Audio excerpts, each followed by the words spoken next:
الفقه بيدك عيش معاه يصون راعاة وسرور اتعلم.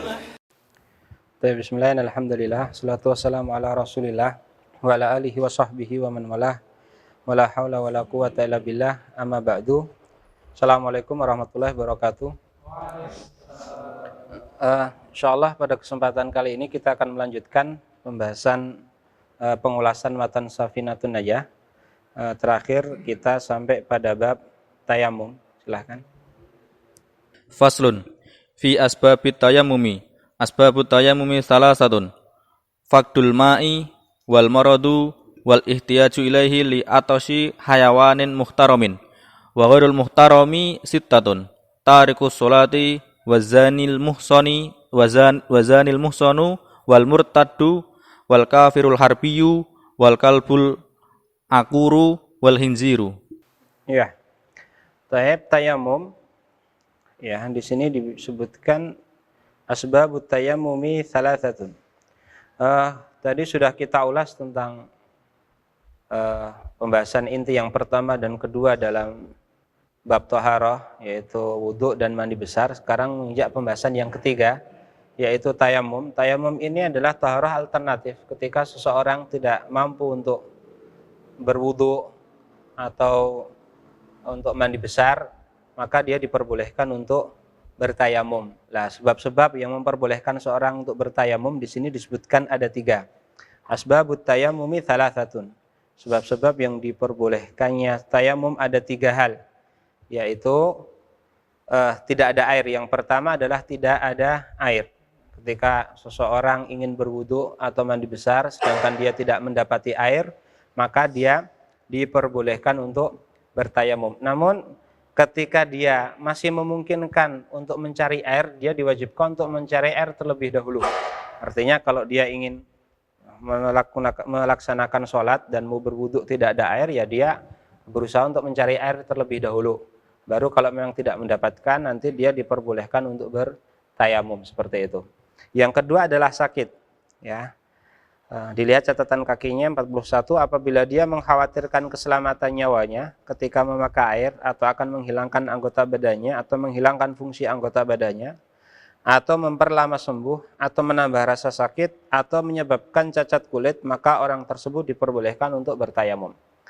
Nah, ini ketika seseorang ingin menggunakan air tapi orang tersebut mengkhawatirkan beberapa hal berikut ini, misalnya ketika dia menggunakan air nanti khawatir dia akan mati, atau anggota badannya ada yang membusuk, atau kehilangan fungsi dari salah satu anggota badannya, atau memperlama kesembuhan.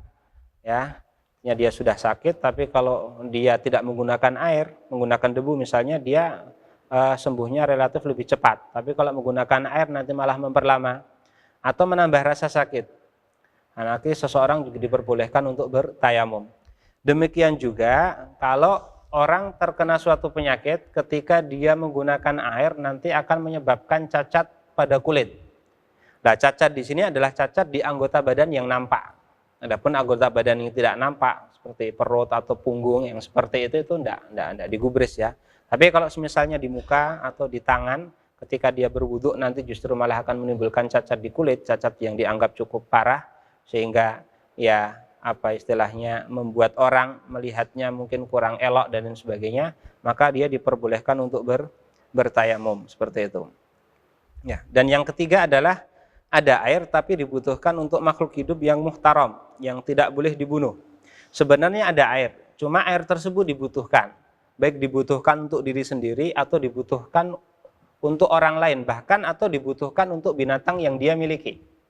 Nah, yang seperti itu nanti dia diperbolehkan untuk menyimpan air tersebut dan dia bertayamum seperti itu.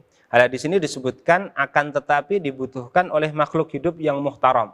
Tafsiran daripada muhtaram datang setelahnya, yaitu yang tidak boleh dibunuh. Yang tidak boleh dibunuh ya, seperti yang binatang ternak kita atau orang lain tetangga kita dan lain sebagainya. Lah, kategori yang tidak muhtaram itu disebutkan setelahnya. Sedangkan makhluk hidup yang tidak muhtaram ada 6. Ya, makhluk hidup yang tidak terhormat itu ada 6. Pertama, orang yang meninggalkan sholat Karena dalam mazhab Syafi'i meninggalkan sholat itu ya itu hukumannya berat. Kalau meninggalkan sholat karena mengingkari kewajiban sholat tersebut, artinya dia berkeyakinan bahwasanya sholat itu tidak wajib, maka ini statusnya orangnya murtad, keluar dari Islam, ya. Atau dia masih mengakui kewajiban sholat, hanya saja dia malas untuk menunaikan sholat, ya yang seperti ini nanti dia statusnya fasik. Itu pun kalau dalam mazhab Syafi'i ditunggu sampai waktunya mepet. Kalau dia tidak mau sholat juga, nanti dia dieksekusi alias dibunuh. Nah, maka dari situ itu ya makhluk masuk dalam kategori makhluk hidup yang tidak terhormat, seperti itu. Yang kedua adalah orang yang melakukan zina sedangkan dia muhson.